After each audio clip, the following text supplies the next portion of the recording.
I got so much motherfucking design on right now. Break it down, bring it back, make it clap. I got 3 old thoughts, new block, where that day. Bitches on my line, and you know. Assalamualaikum warahmatullahi wabarakatuh. Salam sejahtera untuk kita semua. Mari kita panjatkan puji dan syukur atas nikmat yang Tuhan limpahkan kepada kita semua. Bapak dan Ibu serta teman-teman yang saya hormati, saya Resti Kaviola dengan NIM 2100226 berasal dari Prodi Administrasi Pendidikan. Saya sangat merasa senang bisa membuatkan suatu video presentasi mengenai evaluasi kebijakan. Selama 30 menit ke depan atau beberapa menit ke depan saya akan mempresentasikan kepada Bapak, Ibu, dan teman-teman mengenai evaluasi kebijakan. Baiklah, saya tidak akan memperpanjang kata-kata mukadimah, langsung saja kita masuk kepada yang pertama, yaitu pengertian evaluasi kebijakan. Nah, pada evaluasi kebijakan merupakan suatu persoalan fakta yang berupa suatu pengukuran serta penilaian baik terhadap tahap implementasi kebijakan maupun terhadap hasil atau outcome atau dampak impact dari bekerjanya suatu kebijakan atau program tertentu, sehingga menentukan langkah yang dapat diambil di masa yang akan datang.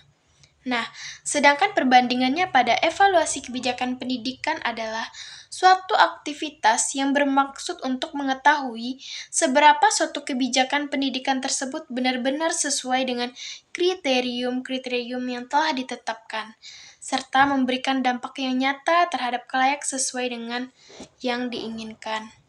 Nah, jika kita artikan secara bebas, evaluasi kebijakan adalah suatu kegiatan yang didesain untuk menilai hasil-hasil program pemerintahan yang berbeda secara khusus dalam hal objek, teknik, pengukuran, dan metode analisisnya.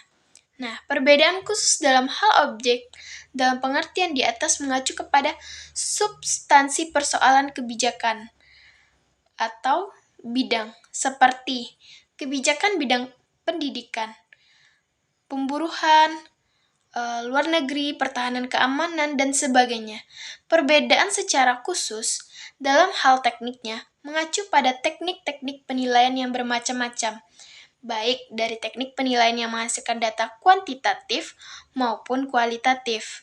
Sedangkan perbedaan khusus dalam hal metodenya mengacu pada keefektifan tidaknya, keefisien tidaknya, dan besar tidaknya dampak yang ditimbulkan oleh pelaksana kebijakan.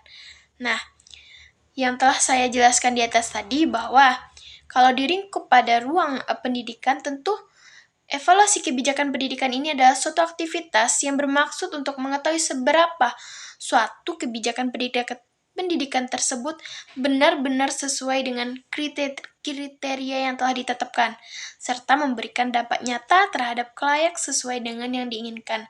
Karena kali ini saya akan membahas mengenai suatu evaluasi kebijakan pendidikan dan juga bisa evaluasi kebijakan publik. Nah, selanjutnya saya akan menjelaskan mengenai perlunya evaluasi kebijakan. Yang pertama, kita mengetahui keberhasilan dan kekurangan pelaksanaan kebijakan yang kita lakukan. Yang kedua, mengetahui seberapa dampak yang ditimbulkan oleh suatu kebijakan terhadap khalayak yang bermaksud dituju oleh kebijakan dan khalayak yang tak bermaksud dituju oleh kebijakan. Yang ketiga, mengetahui apakah risiko-risiko yang telah diperhitungkan pada saat formulasi telah dapat diatasi dengan baik atau tidakkah. Yang keempat, kita mengetahui langkah yang dapat ditempuh dalam hal perbaikan kebijakan. Nah, dari evaluasi kebijakan tersebut, mengapa perlunya itu dikarenakan kita dapat menyimpulkan evaluasi akan diketahui keberhasilan dan kegagalan sebuah kebijakan, sehingga secara normatif akan diperoleh rekomendasi apakah kebijakan dapat dilanjutkan atau perlunya perbaikan sebelum dilanjutkannya atau bahkan perlu dihentikan suatu kebijakan tersebut. Nah, itulah perlunya evaluasi kebijakan menurut saya. Selanjutnya ada macam-macam evaluasi kebijakan. Saya ambil kutipan dari para ahli yaitu Dawn pada tahun 1981. Dia menggolongkan evaluasi kebijakan menjadi 3, yaitu evaluasi semu. Nah, kita jelaskan dulu apa evaluasi kebijakan semu. Evaluasi kebijakan semu adalah evaluasi yang sekedar mempersoalkan alat-alat evaluasinya dan tidak menyentuh sama sekali terhadap substansi yang dievaluasi. Evaluasi demikian umumnya sekedar mempersoalkan apakah alat-alat evaluasi yang dipergunakan telah memenuhi persyaratan sebagai alat evaluasi yang baik pada kebijakan.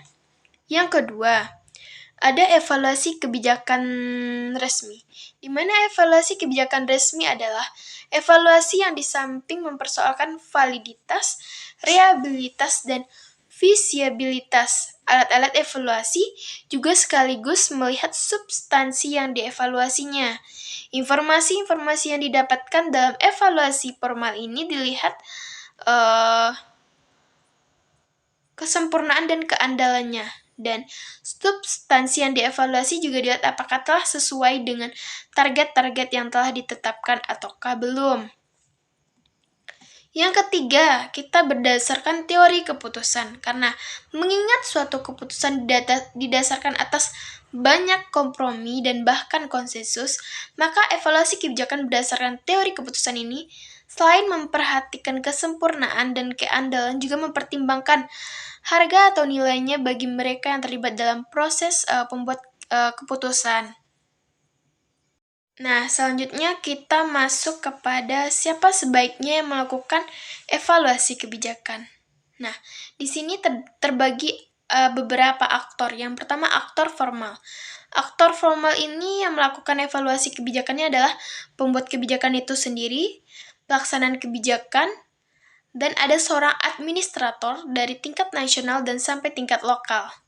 Nah, yang kedua ada aktor non-formal, di mana aktor non-formal ini adalah luaran yang membuat suatu evaluasi kebijakan, yaitu aktor politik, media massa, tokoh perorangan, dan serta mitra pelaksanaan kebijakan.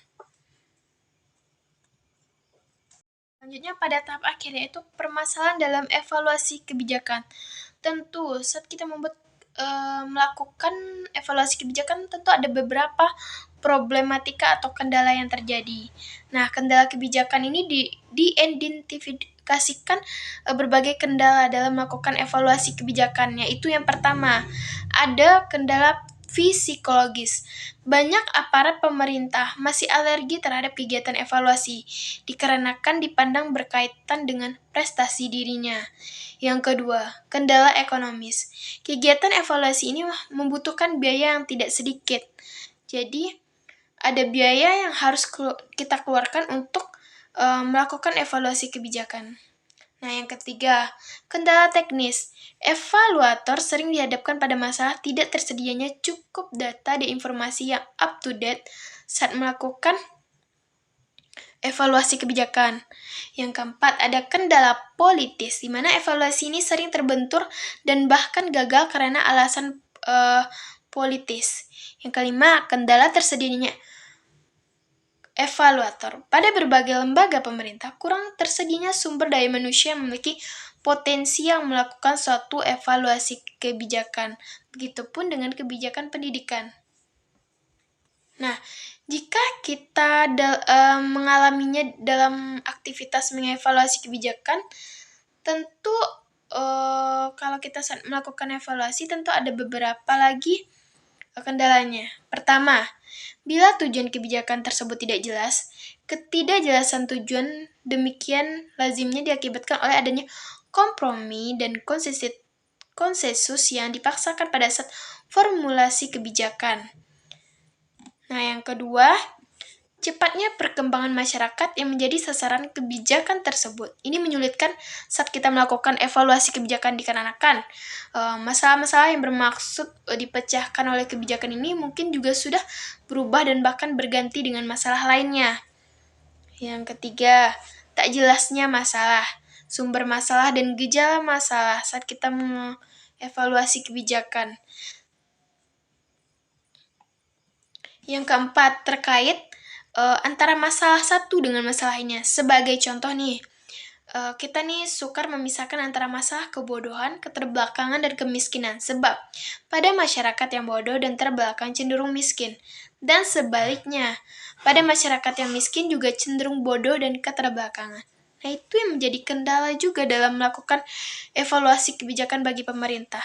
Yang kelima, ada subjektifnya masalah kebijakan. Ini dapat diketahui dari berbedanya masalah menurut persepsi orang satu dengan menurut persepsi orang lainnya. Bahkan sesuatu yang oleh seseorang dianggap sebagai satu masalah yang harus dipecahkan justru dianggap sebagai sesuatu yang menguntungkan.